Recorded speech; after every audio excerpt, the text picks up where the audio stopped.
सम्पूर्ण देशवासीमा मेरो नमस्कार।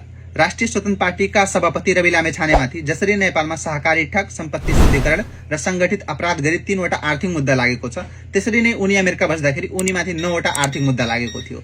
2 वटैमा रोचक कुरा के छ भन्दाखेरि नेपालमा पनि उनीमाथि आर्थिक मुद्दा लागेको छ भने अमेरिका बस्दाखेरि पनि उनीमाथि आर्थिक मुद्दा नै लागेको थियो।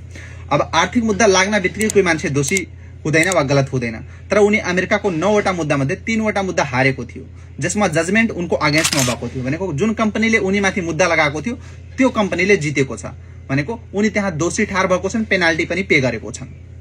अब कुरा गरौँ उनको मुद्दाको। यहाँ 3 वटा मुद्दा यस्तो छ जहाँ उनी अमेरिकन बैंकबाट पैसा लिएको छन् तर फिर्ता गरेको छैनन्। फिर्ता नगरे बापत ती बैंकहरूले उनीमाथि मुद्दा लगाएका थिए। अमेरिकन एक्सप्रेस, डिस्कभर्ड बैंक र बैंक अफ अमेरिकाले उनीमाथि मुद्दा लगाएको थियो। नेपालमा जसरी सहकारी ठग गरेको छन् त्यसरी त्यहाँ अमेरिकामा पनि 3 वटा साना साना सहकारीबाट उनी पैसा लिएको छन्, जस्तै मिडल्यान्ड फन्डिङ, सोलमिनी इन्कर्पोरेसन र अर्को एक्सटेन्डेड भर्जन त्यसैको हो। अब त्यो 3 वटा मुद्दा नेपाल जस्तै भयो। अर्को भन्दाखेरि 2 वटा प्राइभेट कम्पनीबाट सेवा सुविधा लिए तर पैसा पे गरेनन्। सबभन्दा गाह्रो कुरा यहाँ के छ, जुन लास्ट मुद्दा छ त्यो मुद्दा स्टेट अफ मेरील्यान्डले लगाएको छ। भनेको जुन राज्यमा उनी बस्थे, बाल्टिमोरमा बस्थे, बाल्टिमोरको राज्य जुन थियो स्टेट अफ मेरील्यान्ड, मेरील्यान्डको सरकारले नै उनीमाथि मुद्दा लगाएको थियो। त्यो मुद्दा के कारणले लगाएको थियो भने उनी बाल्टिमोरमा बस्दाखेरि उनी साना साना बिजनेस व्यापार देखाउँथे, त्यो बिजनेस व्यापार गरे बापत सरकारले कुनै ट्याक्स पे गरेको थिएन। अनि सरकारले त्यो कुरा चिनोफान गर्दाखेरि उनले बिजनेसबाट पैसा कमाए, यो गरे त्यो गरे, त सरकारलाई कर कहिले पनि पे गरेनन्। भनेको उनी जहिले पनि आफ्नो कम्पनी घाटामा देखाएर सरकारलाई कर छली गरे, अनि कर छलीको विरुद्धमा त्यो सरकारले उनीमाथि मुद्दा लगायो। यो 9 वटा मुद्दा मध्ये 3 वटा मुद्दा उनको अगेन्स्टमा, भनेको जुन कम्पनीले उनीमाथि मुद्दा लगायो त्यो कम्पनीले जितेको छ भने 3 वटा मुद्दा 2018 सालदेखि उनी सम्पर्कमा नआउँदा धेरै दिन भइसकेपछि अटोमेटिक क्लोज भएको छन्। अनि 3 वटा मुद्दा अहिले पनि स्टिल ओपन छ। उनी जुन दिन अमेरिका फर्कन्छन् त्यो दिन उनीमाथि कारबाही हुन्छ भन्ने छ। अब अगाडिको कुरा हेरौँ। यो भयो उनको आर्थिक मुद्दाको कुरा। नेपालमा सहकारी ठग भन्दा पनि अगाडि उनीमाथि नागरिकताको बारेमा मुद्दा लागेको थियो, जहाँ उनको संसद पद नै गएको थियो। अब त्यो कुरा पनि चिनोफानो गरौँ। उनी नेपालमा जाँदाखेरि नेपालको जुन हाम्रो गृह मन्त्रालय छ त्यसमा उनी न्युज 24 चलाउनको लागि आफू अमेरिकन नागरिक भएर नि चलाउन पाउनुपर्छ भनेर उनी न्युज 24 च्यानल चलाउनको लागि दिएको आवेदन र गृह मन्त्रालयले पेश गरेको आवेदन एउटै छ, जहाँ उनको पासपोर्ट नम्बर पनि राखिएको छ।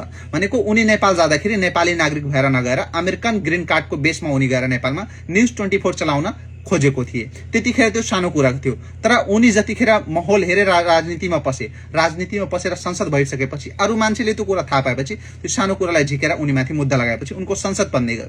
त्यो कुरा पनि सरकारले न्याय, सरकार वा जनताको पक्षमा नै गरेको थियो, जहाँ रवि लामेछाने दोषी ठार भएको थिए र उनको संसद पद गएको थियो। अब सबभन्दा रोचक कुरा तपाईले के बताउँछु, जतिखेर राष्ट्रिय स्वतन्त्र पार्टीको स्थापना भयो त्यतिखेर उनको एउटा साथी थिए जसले राष्ट्रिय स्वतन्त्र पार्टी स्थापना गर्नको लागि सबैभन्दा धेरै फन्डिङ दिएको थिए। ती व्यक्ति थिए मोहन बहादुर थापा। मोहन बहादुर थापा र रवि लामेछाने मेरील्यान्डको जुन स्टेट थियो त्यसको बाल्टिमोर भन्ने ठाउँमा एउटै ठाउँमा बस्थे र दुवैजना बिजनेस पार्टनर थिए। अब दुवैजना बिजनेस पार्टनर भएपछि उनी मोहन बहादुर थापा अहिले राष्ट्रिय स्वतन्त्र पार्टीमा सबभन्दा धेरै फन्डिङ गर्ने मान्छे थिए सुरुमा। अब त्यो कुरा गाह्रो भएन, तर मोहन बहादुर थापा 2025 सालमा जतिखेर अमेरिका फर्कने काम गरे त्यतिखेर उनीले फिलाडेल्फियाको एयरपोर्टबाट गिरफ्तार गरियो। गिरफ्तार के कारणले गरियो भन्दाखेरि उनी नेपालको राजनीतिमा एकता लगानी लगाए, त्यो कुरा बेग्लै भयो। तर उनी अमेरिकामा कस्तो बिजनेस गर्थे भन्दाखेरि उनी मनी लन्ड्रिङ, तपाई मनी लन्ड्रिङ भन्ने कुरा सुन्नुभएको छ होला। संसारमा अहिले नेपाली जता पनि जान्छन् एउटा सबभन्दा मेन गाह्रो भनेको कुनै देशको लागि भिसा पाउनुको गाह्रो कारण के हो भने नेपालमा मनी लन्ड्रिङ सबभन्दा धेरै हुन्छ। त्यसैले गर्दा नेपाल ब्ल्याकलिस्ट वा ग्रे लिस्टमा पर्न जान्छ। अनि त्यो मनी लन्ड्रिङ गर्ने व्यक्ति थिए मोहन बहादुर थापा अमेरिकाको इमिग्रेसनको हिसाबले। अनि उनी लाइसेन्स बनाउँदाखेरि यताउता लाइसेन्सको हेरफेर गरेर अमेरिकामा पैसा कमाउँथे। त्यस्तो केसमा फसेका थिए मोहन बहादुर थापा। अनि मोहन बहादुर थापा अहिले न त नेपालमा छन् न अमेरिकाको स्वतन्त्रतामा छन्, अहिले उनी फिलाडेल्फियाको जेलमा छन्। ती व्यक्ति जो राष्ट्रिय स्वतन्त्र पार्टीको केन्द्रीय सदस्य हुन्, राष्ट्रिय स्वतन्त्र पार्टीलाई सबैभन्दा धेरै फन्डिङ गर्ने व्यक्ति हुन्, ऊ व्यक्ति अहिले अमेरिकाको जेलमा छन्। अनि राष्ट्रिय स्वतन्त्र